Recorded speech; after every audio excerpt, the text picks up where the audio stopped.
नमस्कार, मेरा नाम पवन सोनी है और आज मैं जिस विषय पे आपसे बात करना चाहूँगा, वो है क्रिएटिविटी। और मैं इस बारे में बात करूँगा कि आप क्रिएटिविटी कैसे सीख सकते हैं और अपने जीवन में उसका कैसे उपयोग कर सकते हैं, ना केवल अपने जीवन में आपके व्यवसाय में भी और आस-पास के लोगों में भी आप उस चीज़ का प्रभाव ला सकते हैं। तो मैं आपसे 5 बड़ी सरल चीज़ों पे बात करना चाहूँगा, एक-एक करके। और मैं बताना चाहूँगा कि क्रिएटिविटी जो है, वो नई बात नहीं है, इंसान के लिए नई चीज़ बिल्कुल नहीं है वो।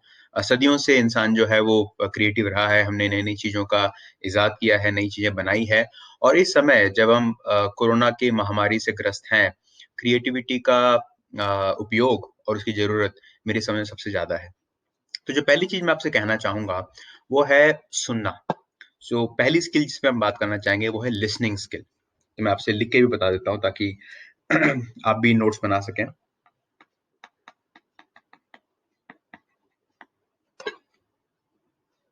लिसनिंग स्किल्स, सुनना।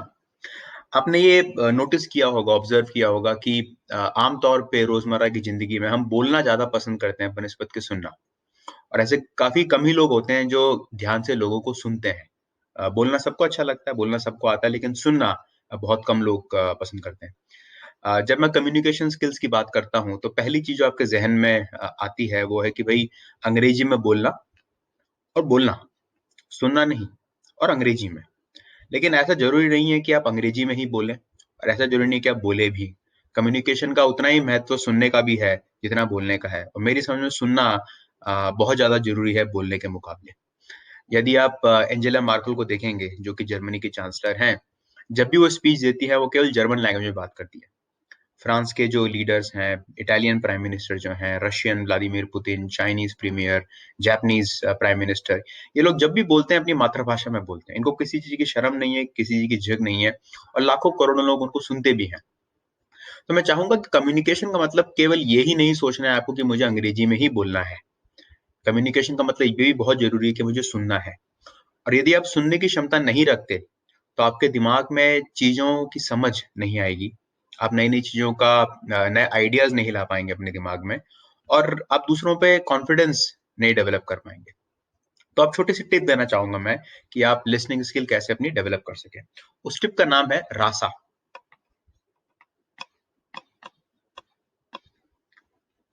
रासा, RASA। रासा का मतलब क्या हो गया?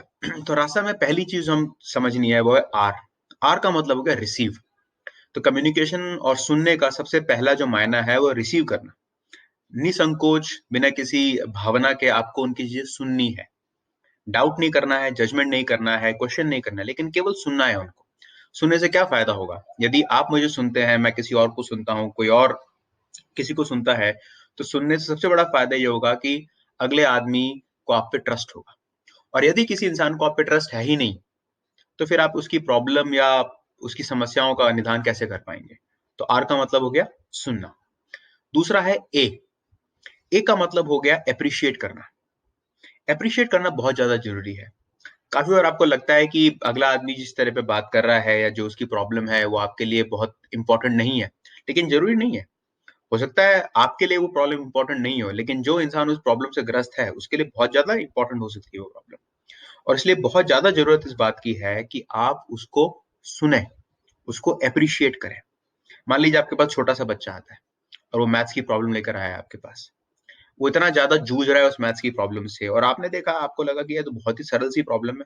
आपने बोला कि तुम्हें इतना भी नहीं आता? जैसे आपने बोला कि तुम्हें इतना भी नहीं आता, तो आप ये सोचिए कि उस बच्चे के सेल्फ कॉन्फिडेंस को कितना धक्का लगा होगा। आपको अपने लेवल से नहीं सोचना है उसके बारे में, आपको उसके लेवल पे जाके सोचना है। यदि आप किसी की तरह नहीं सोच सकते, तो उसकी प्रॉब्लम वाक़ई में समझ नहीं पाएँगे और यदि आपने किसी की प्रॉब्लम नहीं समझी, तो उसका सॉल्यूशन लाज़मी बात है, नहीं कर पाएँगे। तो आर तो हो गया रिसीव, ए हो गया एप्रिशिएट। अब आता है एस। एस का मतलब हो गया समराइज़ करना। समराइज़ का मतलब कि आपने सुना। अब अगले इंसान को कैसे पता लगेगा कि आपने वाक़ई में उनको सुना है? तो आप क्या करेंगे? आप उसको समराइज़ करेंगे। आप बोलेंगे, अच्छा, अच्छा, आप ये कह रहे हैं? तो आप ये कह रहे हैं कि आजकल जब आपकी दुकान पे लोग-बाग आते हैं, तो वो केवल पेटीएम से आपको पेमेंट करते हैं और आपके पास कैश नहीं है। अब क्योंकि पेटीएम सर्वर डाउन है, तो इस वज़ह से आपके पास कैश की बड़ी समस्या चल रही है, तो उसका निदान हमें करना है। आपकी ये समस्या है, तो अगला आदमी क्या बोलेगा, हाँ हाँ। लेकिन थोड़ी सी इसमें एक प्रॉब्लम और है कि मेरे पास जो आसपास में एटीएम है जहाँ पे मेरा कार्ड चलता है, वो उनमें भी अभी कैश नहीं है। तो उससे क्या हुआ, आपको अपनी समस्या, किसी और की समस्या समझने का मौका मिला, अपनी समझ उनको दर्शाने का मौका मिला, और इससे क्या हुआ, एक ट्रस्ट डेवलप हुआ। और आखिरी ए क्या है, आस्क। आस्क मतलब आपने उनकी बात सुनी, समझी, उनको वापस बताई जो आपने समझा है, उसके बाद ही आपको आस्क करना है, आपको सवाल पूछना है ताकि आप उस समस्या की तह तक जा पाए। तो ये तो हो गया आपका RASA technique, receive, appreciate, summarize and only then ask. ठीक है साहब, तो ये हो गया रासा टेक्निक। दूसरी टेक्निक जो मैं बताना चाहूंगा, which is a good technique for effective listening skills. तो पहली चीज मैंने क्या बताई, listening skill is very very important. Creativity के लिए सबसे जरूरी चीज है आप सुने, ना केवल अपनी बल्कि दूसरों की भी। जो दूसरी टेक्निक बताना चाहूंगा वो है, बड़ा सिंपल से रूल है, उसको हम बोलते हैं 1:5, 1/5। 1/5 रूल का मतलब क्या हो गया, 1:5 का मतलब हो गया कि आप जितनी बार भी, जितनी दफे भी कोई एक शब्द बोलते हैं, 1 मिनट के लिए बोलते हैं, तो यदि आप 1 मिनट के लिए बोलते हैं तो कोशिश कीजिए कि आप 5 मिनट सुने। एक शब्द बोलते हैं तो कोशिश कीजिए कि आप 5 शब्द सुने, ना कि 5:1, ना कि आप 5 बार बोल रहे हो केवल एक बार सुन रहे हैं। आपको एक बार बोलना है और 5 बार सुनना है। जितना आप सुनेंगे उतना आप लोगों की समस्याओं को समझेंगे, और यदि आपने किसी की समस्या समझी ही नहीं तो स्वाभाविक सी बात है कि आप उसका निवारण भी नहीं कर पाएंगे। तो ये तो हो गई अपनी पहली स्किल, क्या हो गई, लिसनिंग स्किल। अच्छा, दूसरी स्किल की बात करें तो वो है ऑब्जर्वेशन स्किल।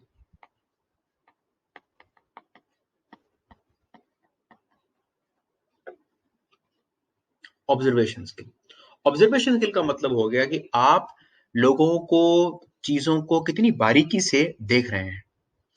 अब कोरोना वायरस के चलते जो लॉकडाउन है, अभी कभी कभी आप घर से बाहर जाते होंगे सब्जी लेने, दूध लेने, फल लेने या किसी और काम से, एटीएम से पैसे निकलवाने।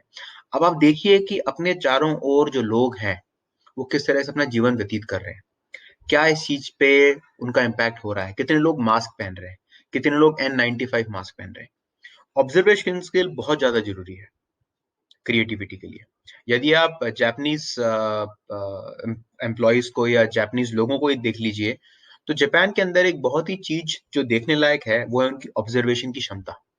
और काफी हद तक ये इस चीज पे भी निर्भर करती है कि उनकी लैंग्वेज क्या है।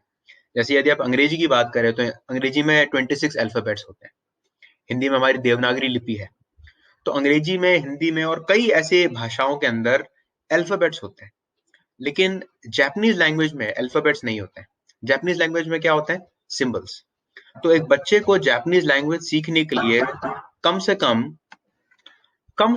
उसको 30,000 सिंबल्स समझने पड़ते हैं, और सिंबल्स बड़ी बारीकी से एक दूसरे से अलग होते हैं। छोटा सा कहीं एक मोड़ होगा, कहीं एक सीधी लकीर होगी। तो क्योंकि वो बच्चा 30,000 सिंबल्स समझता है, सीखता है और उनका इस्तेमाल करता है, तो काफी कम उम्र से उसको बारीकियों की समझ होने लग जाती है। इसलिए आपने देखा होगा कि जापानीज कंपनीज इलेक्ट्रॉनिक्स के मामले में बहुत आगे हैं। तो मैं चाहता हूँ कि दूसरी स्किल जो आपको डेवलप करनी है वो है ऑब्जर्वेशन स्किल्स। हर समय जरूरी नहीं है कि आप किसी से सवाल पूछ पाए और वो इंसान आपको जवाब दे पाए, आपको ऑब्जर्व करना है। ऑब्जर्व करना है कि में लोगों की समस्याएं क्या है, किस तरह से वो इनसे ग्रस्त हैं। अगर आपके एम्प्लॉइज हैं बिजनेस में तो उनकी क्या क्या समस्याएं हो सकती है। हर समय पूछने की आवश्यकता नहीं होती है, काफी बार आंखों से काफी चीजें आप सीख सकते हैं, पढ़ सकते हैं। तो दूसरी स्किल क्या हो गई हमारे पास, वो हो गई ऑब्जर्वेशन स्किल। अच्छा, तीसरी महत्वपूर्ण स्किल जो क्रिएटिविटी की हम बात कर रहे हैं वो है आपकी नेटवर्किंग स्किल। नेटवर्किंग स्किल, अब जैसे मैं नेटवर्किंग स्किल की बात करता हूँ, आमतौर पे लोगों के जहन में जो ख्याल आता है वो है कि भाई फेसबुक पे कितने लोग हैं, कितने लोग आपको लाइक कर रहे हैं, वगैरह वगैरह। लेकिन दो तरह के नेटवर्क्स की बात कर रहा हूँ मैं यहाँ पे। पहला नेटवर्क तो हो गया आपका पर्सनल नेटवर्क, और दूसरा हो गया आपका प्रोफेशनल नेटवर्क। पर्सनल नेटवर्क का मतलब हो गया कि वो लोग जो आपके बहुत करीबी हैं, और प्रोफेशनल का मतलब ये हो गया कि जिनके आप साथ आप व्यापार करते हैं, जिनके साथ आपका उठना बैठना है, जिन लोगों को जानते हैं, और देर सवेर कभी ना कभी आपके साथ वो बिजनेस करते हैं, कोई किसी और तरह का कॉन्ट्रैक्ट करते हैं। तो जो पहली चीज मैं समझाना चाहूंगा नेटवर्क में आपको, वो है कि आपको अपना पर्सनल नेटवर्क जो है वो बहुत ही छोटा और बहुत ही गहरा रखना चाहिए।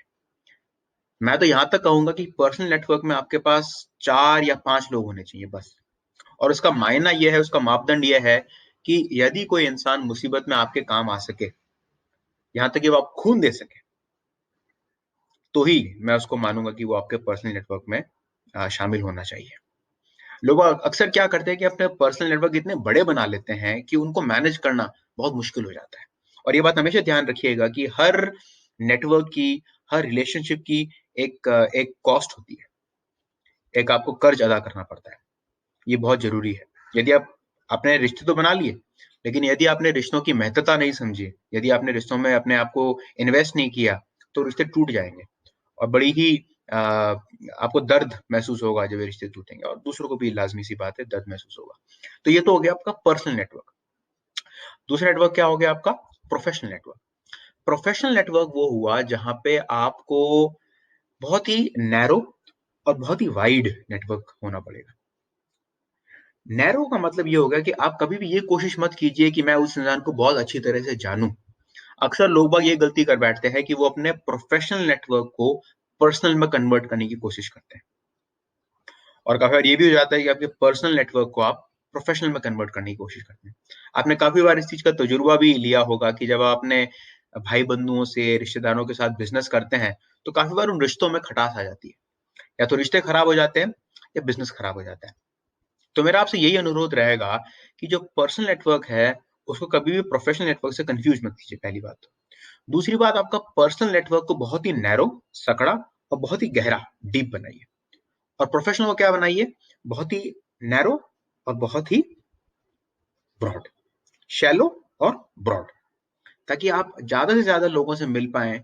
और कोशिश मत कीजिए कि उन नेटवर्क्स को आप कभी भी पर्सनल बनाने की कोशिश करें। अब मैं नेटवर्क पे इतना जोर इसीलिए दे रहा हूं क्योंकि नेटवर्क से 3 चीजें मिलती है आपको। पहली चीज जो आपको मिलती है नेटवर्क से, वो है अपॉर्चुनिटीज। एक इंसान खुद अपने बलबूते पे बहुत कुछ नहीं कर पाएगा और ना कर सकता है। आज की चीज में आवश्यकता किस चीज की है? आवश्यकता इस चीज की है कि आप ज्यादा से ज्यादा लोगों से जुड़े, ज्यादा से ज्यादा लोगों के काम आए, ताकि वो आपके काम आए। अब कोरोना वायरस की महामारी के चलते आप घर में बैठे हैं। अब घर में बैठ के आप क्या कर लेंगे? काफी लोग आज की तारीख में फ्रस्ट्रेटेड हो रहे होंगे, ज्यादा कुछ नहीं कर सकते। यदि आपका नेटवर्क नहीं है और उस नेटवर्क में आपने इन्वेस्ट नहीं किया है, तो आज की तारीख में वो लोग जो कुछ मदद कर सकते हैं आपकी, या आप उन लोगों की मदद कर सकते हैं, वो आपसे अछूते रहेंगे। दूसरी चीज जो आपको अच्छा नेटवर्क देता है, वो है वर्ल्ड व्यू। एक पर्सपेक्टिव देता है, एक नजरिया देता है दुनिया को। वो एक शेर है कि तुम ही तुम हो तो क्या तुम हो, और हम ही हम है तो क्या हम है। यदि सभी लोग आप ही की तरह होंगे, डाइवर्सिटी नहीं होगी, तो आपके व्यू पॉइंट में भी डाइवर्सिटी नहीं होगी। ये दूसरी चीज होगी। और तीसरी चीज जो नेटवर्क आपको देता है, वो नेटवर्क देता है आपको एक नॉलेज। आप जब लोगों से मिलते हैं, यदि आप सुनना पसंद करते हैं, यदि आप ऑब्जर्वेशन करना पसंद करते हैं, तो आप उन लोगों से नई नई चीजें सीखेंगे। और वो नई नई चीजें आपको और ज्यादा अपॉर्चुनिटीज देंगी लाइफ में। तो अभी तक हमने 3 चीजों की बात की। पहली चीज क्या हो गई? Good listening skills. दूसरी चीज क्या हो गई? Good observation skills. और तीसरी चीज क्या हो गई? Good networking. एंड स्पेशली मैं आपके प्रोफेशनल नेटवर्क की बात कर रहा हूँ, ना कि पर्सनल नेटवर्क की बात कर रहा हूँ। अच्छा, चौथी चीज जिसमें आपसे बात करना चाहूंगा, वो है एक्सपेरिमेंटेशन। एक्सपेरिमेंटेशन।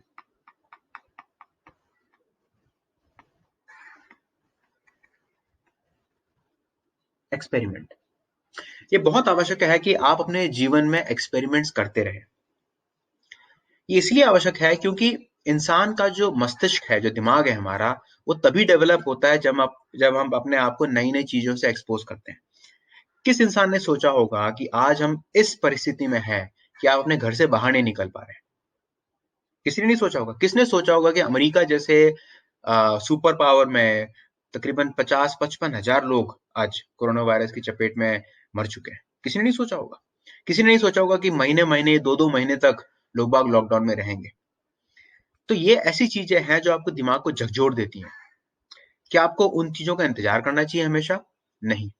ये बहुत ज्यादा जरूरी है कि आप नियमित तौर पे अपने साथ, अपने हॉबीज का, अपने विचारों का, अपने तौर तरीकों पे एक्सपेरिमेंट करें। आप क्या खाते हैं, उस पर एक्सपेरिमेंट करें। क्या पहनते हैं, कहाँ जाते हैं, क्या पिक्चरें देखते हैं, क्या किताबें पढ़ते हैं, क्या गाने सुनते हैं, कैसे अपना दिन गुजारते हैं। महात्मा गांधी कहा करते थे कि यदि मुझे अपना दिमाग ही नहीं बदलना है, तो मैं इंसान ही क्यों हूँ? मैं इंसान हूँ इसलिए मैं अपना दिमाग बदलता हूँ, वरना मैं तो जानवर भला। एडवर्ड डिबोनो, जो क्रिएटिविटी के बहुत ही प्रख्यात गुरु हैं, वो कहते हैं that if you do not want to change your mind, why have one? है ना? तो एक्सपेरिमेंट करना बहुत जरूरी है। उदाहरण देना चाहूंगा मैं आपको। काफी बार मैंने देखा है और मेरे साथ भी हुआ है ये कि जब हम अमेरिका जाते हैं, किसी और देश जाते हैं, तो पहली चीज जो हम खोजते हैं वो है इंडियन रेस्टोरेंट, कि भाई इंडियन खाना मिल जाए, जैसे भी दाल रोटी मिल जाए, पनीर की सब्जी मिल जाए, कुछ ऐसा मिल जाए। और कोई हल्का सा भी भूरा इंसान यदि में दिखता है तो हमें लगता है कि यार ये तो हमारा भारतीय है, भले वो बांग्लादेशी हो, पाकिस्तानी हो या श्रीलंकन हो, हमें लगता है। तो हम भारत छोड़ने के बावजूद भी भारतीयों को, भारतीय खान पान को खोजते रहते हैं। मैं ये सोचता हूँ कि भाई यदि हमें भारतीय खान पान ही खाना है और केवल भारतीय लोगों से ही मिलना है, तो इतनी दूर जाने की जरूरत क्या है? ये तो सब यही हो सकता था। यदि आप अमेरिका जा रहे हैं, ब्रिटेन जा रहे हैं, सिंगापुर जा रहे हैं, चीन जा रहे हैं, किसी भी देश में जा रहे हैं, तो आप वहाँ की संस्कृति को समझिए, वहाँ के खान पान को समझिए। अगर आप वेजिटेरियन हैं तो हर देश में अगर आप दिमाग लगाएंगे थोड़ा और थोड़ी बहुत खोजबीन करेंगे तो आपको वेजिटेरियन खाना जरूर मिल जाएगा। ऐसी कोई दिक्कत वाली बात नहीं है। लेकिन जब तक आप उस परिस्थिति से नहीं गुजरेंगे, उन लोगों के साथ नहीं रहेंगे, तब तक आप कुछ नया नहीं सीखेंगे। तो ये है एक्सपेरिमेंट। और आज की तारीख में एक्सपेरिमेंट करना बहुत ज्यादा जरूरी है। काफी लोग जो फ्रस्ट्रेशन के शिकार हैं लॉकडाउन के चलते, वो इसलिए है क्योंकि उनको समझ नहीं आ रहा है कि हम अपने पूरे दिन दिन भर घर बैठ के करें क्या। उन्होंने अपनी लाइफ इस तरह से एक एक सांचे में ढाल ली है कि उन्हें सुबह उठना है, इतने बजे ऑफिस जाना है, 1.5 2 घंटे ट्रैफिक में जूझना है, फिर ऑफिस पहुंचना है, फिर ये करना है, फिर शाम को घर आना है, टीवी देखनी है और सोना है।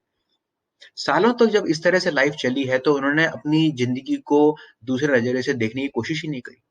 और अब जब उनपे ये चीज हावी हो गई है, तब उनपे आ रहा है फ्रस्ट्रेशन। तो आज भी यदि आप चाहें तो अपने जीवन में छोटे छोटे एक्सपेरिमेंट्स कर सकते हैं। आपने कोई चीज जो नहीं पढ़ी हो इतने साल, वो पढ़ सकते हैं।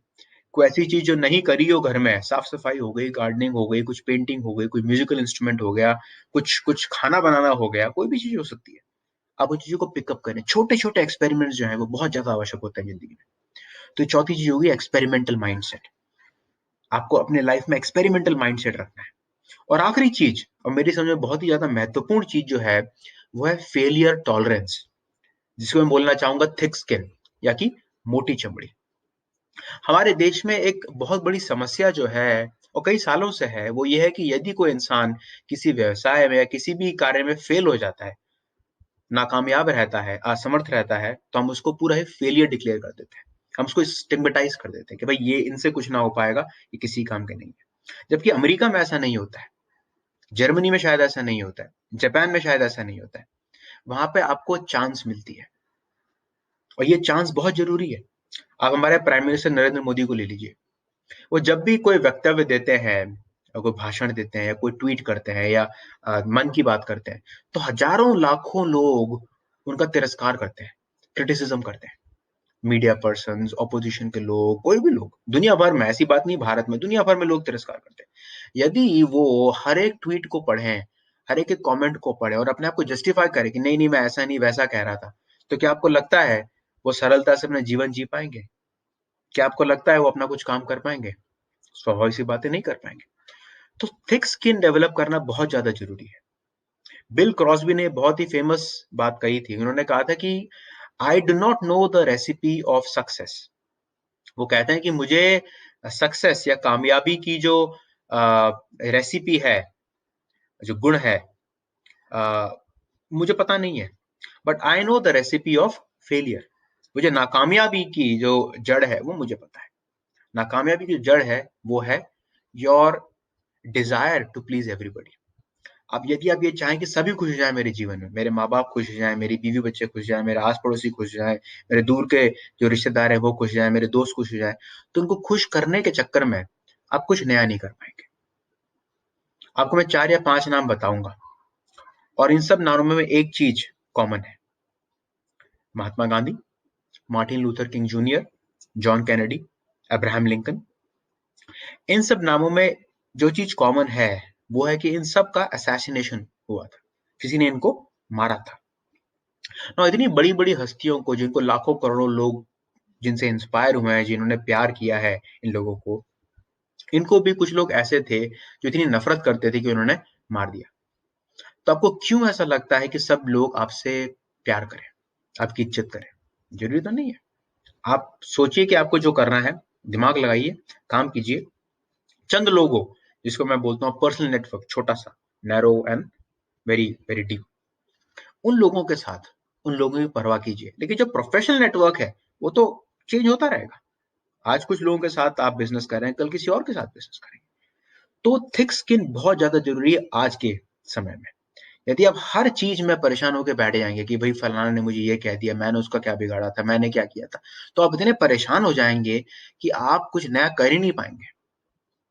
For you to do something new, you will have to say no a couple of times. You might have to make a few people upset. शुरू में उनको लगेगा और वो अपसेट क्यों होंगे? वो अपसेट इसलिए नहीं होंगे कि वो चाहते नहीं है आप कुछ नया करें या आप कुछ अलग करें। वो अपसेट इसलिए होंगे, वो चिंतित इसलिए होंगे क्योंकि वो आपका केवल भला चाहते हैं। उनके दिमाग में वो क्लैरिटी नहीं है जो आपके दिमाग में है और इसीलिए काफ़ी लोग हमारे देश में बिज़नेस नहीं कर पाते हैं। वो इसलिए बिज़नेस नहीं कर पाते हैं क्योंकि वो चाहते हैं कि सब मेरे साथ हों, सब मेरे सहमत हों मेरे इस आइडिया से।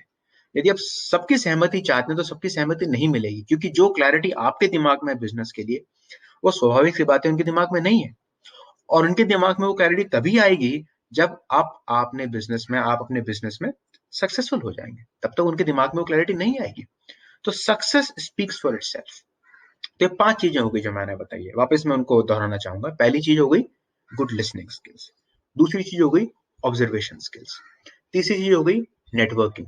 चौथी एक्सपेरिमेंटेशन और पाँचवीं having a thick skin. Your ability to tolerate failure. अब मैं अगले 5 या 10 मिनट में छोटे-छोटे आपको उदाहरण देना चाहूँगा कि किस तरह से आप ये 5 चीज़ों को अपने जीवन में उतार सकते हैं, खासकर अपने व्यवसाय में, अपने बिज़नेस में उतार सकते हैं। तो पहली चीज़ हो गई कस्टमर एक्विजिशन।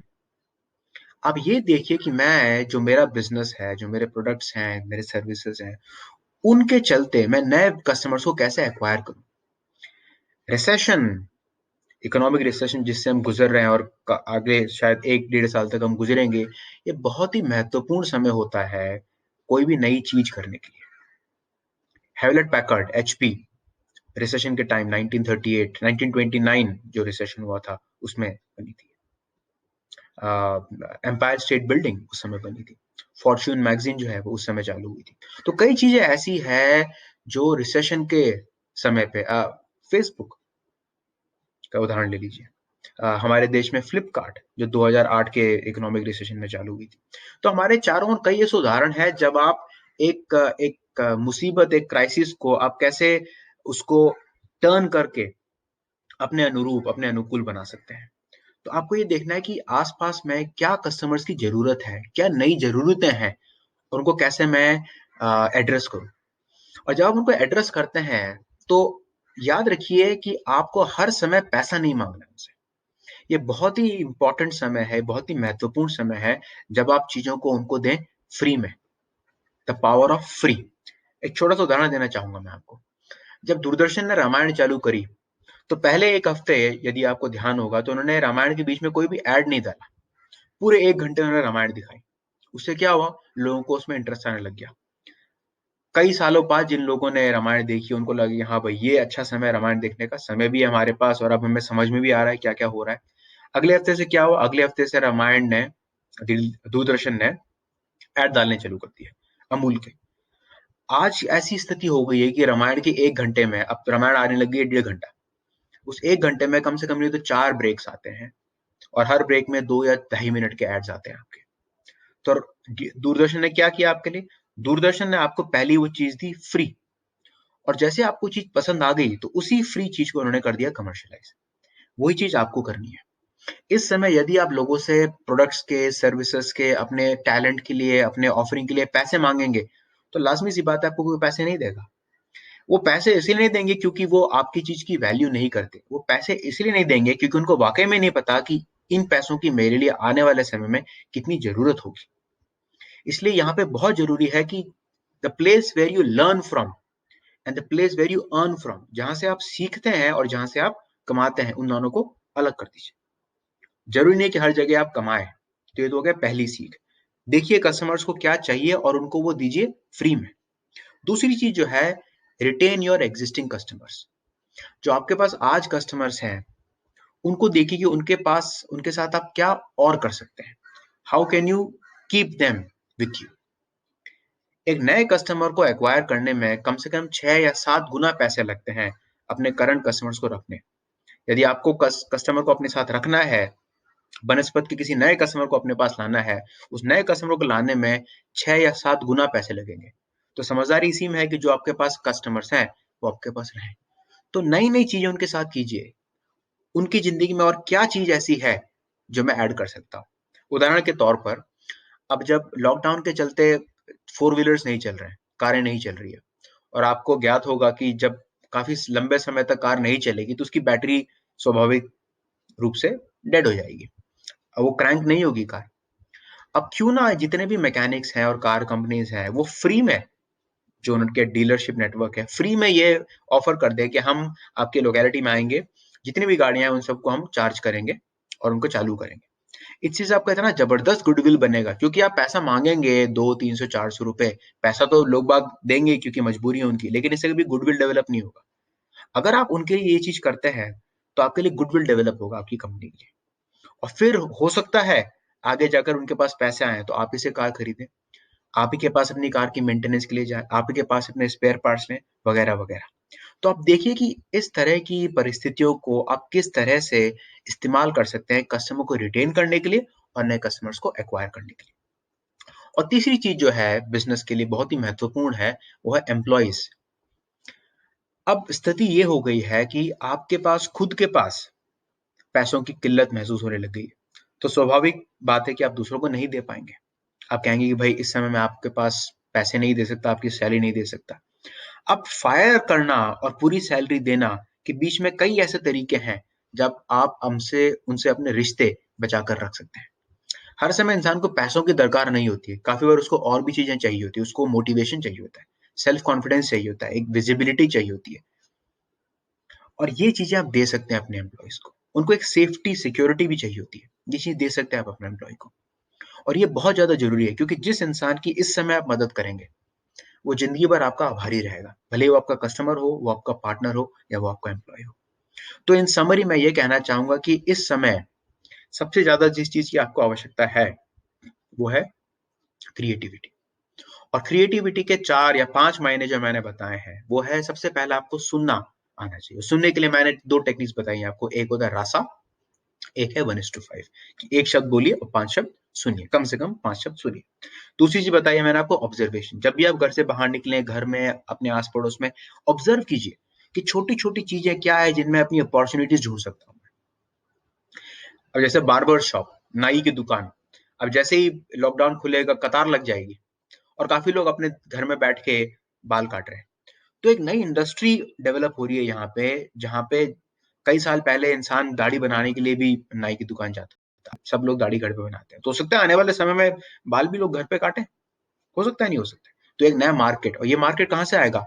ऑब्जर्वेशन स्किल से। तीसरी चीज हो गई नेटवर्क। नेटवर्क में आपको ये कोशिश करनी है कि आपका प्रोफेशनल नेटवर्क जितना लंबा हो, जितना चौड़ा हो, वो ज्यादा अच्छा है आपके लिए। चौथी चीज होगी experiment, having a experimental mindset. नई नई चीजों से एक्सपेरिमेंट करते रहिए अपने साथ, अपना खान पान, रहन सहन, बोल चाल, किन लोगों से मिल रहे हैं, किस समय सो रहे हैं, किस समय उठ रहे हैं। Variation is very important in life, otherwise you will be casted in stone. और पांचवी चीज क्या बताई मैंने आपको? पांचवी चीज बताई मैंने आपको, ये बहुत ज्यादा जरूरी है कि आप थोड़ा सा रिस्क टॉलरेंट रखें, थोड़ा सा फेलियर टॉलरेंस रखें, थोड़ी सी मोटी चमड़ी रखें। और 3 चीजें मैंने आपको बिजनेस व्यवसाय के लिए बताई हैं। पहली चीज, कस्टमर्स को एक्वायर करें चीजें फ्री में देकर, understand the power of free. दूसरी चीज ये देखें कि आपके जो करंट कस्टमर्स हैं उनको आप क्या ऑफरिंग दे सकते हैं ताकि वो आपके साथ बने रहें। और तीसरी चीज ये है कि अपने एम्प्लॉयज को, ये समय आ गया है जब अपने एम्प्लॉयज को आप इस तरह से ट्रीट करें ताकि उनकी लॉयल्टी आपकी तरफ लाइफ लॉन्ग रहे। और ये मत सोचिए कि केवल पैसा देने या ना देने से ही सब कुछ हो जाता है ना। पैसे और पैसे ना देने के बीच में कई आपके पास ऐसे तरीके हैं जिनसे आप उनका दिल जीत सकते हैं, उनको अपना कायल बना सकते हैं। मुझे उम्मीद है कि ये छोटा सा वीडियो आपके फ़ायदेमंद रहा होगा आपके लिए और आप इन चीज़ों पे अमल करेंगे। बहुत-बहुत धन्यवाद। नमस्कार।